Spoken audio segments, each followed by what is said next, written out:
past school year, districts across the nation received more book challenges from parents and others than ever before. In Florida alone, hundreds of complaints were filed to districts questioning the appropriateness of books available in classrooms and libraries. So our team wanted to learn more about the people behind these challenges and how they're changing school library policies. Here's Katie LaGrone.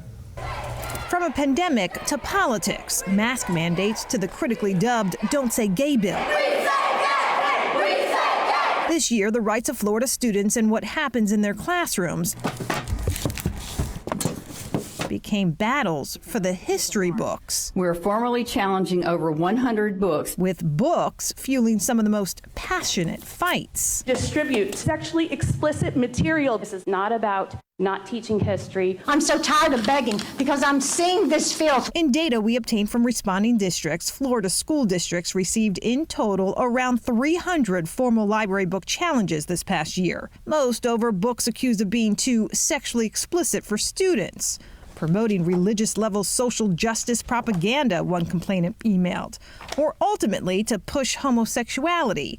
Dale Galliano described in her challenge to St. Lucie schools back in January. I don't think that an 8-year-old needs to know about sodomy, rape, incest. Of the 17 book challenges submitted to the district last year, Galliano was behind every one of them. Who are you and why do you care? I'm a widow. Why I care is because these kids are my future. And it's the future of this country. So you've challenged books that you have not read.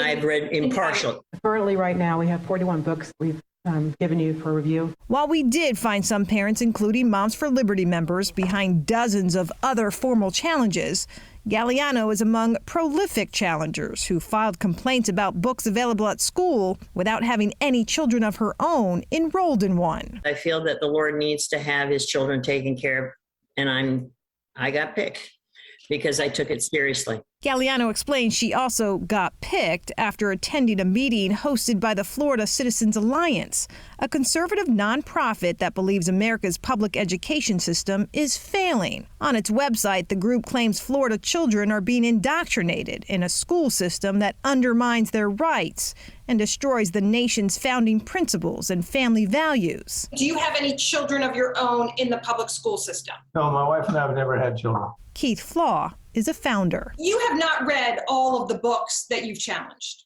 No. Flaw claims he started questioning the appropriateness of some novels in school libraries before the pandemic. Do you have any special expertise that makes you more qualified to be able to make decisions on what should be challenged? I view myself as a constitutional person. His organization is also a frequent book challenger, with formal complaints filed in about a dozen districts throughout the state, including all 16 challenges submitted in Polk County using this group template form filled out for other counties. But despite all these book challenges, only a fraction resulted in schools permanently removing books from school library shelves. Still, they had an impact as we discover more school districts are now adjusting their library policies to give parents control over what their kids can and can't check out. In Indian River County, which received the most book challenges, the district let parents choose the level of books their children could access, though few took advantage, according to a district spokesperson.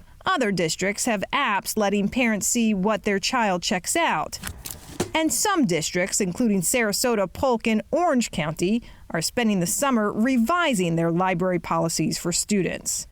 As for these challengers, we believe that we're waking up parents and giving them some tools to get a better education for their children. To those who say respectfully again, Grandma, get out of the way, what do you say to them?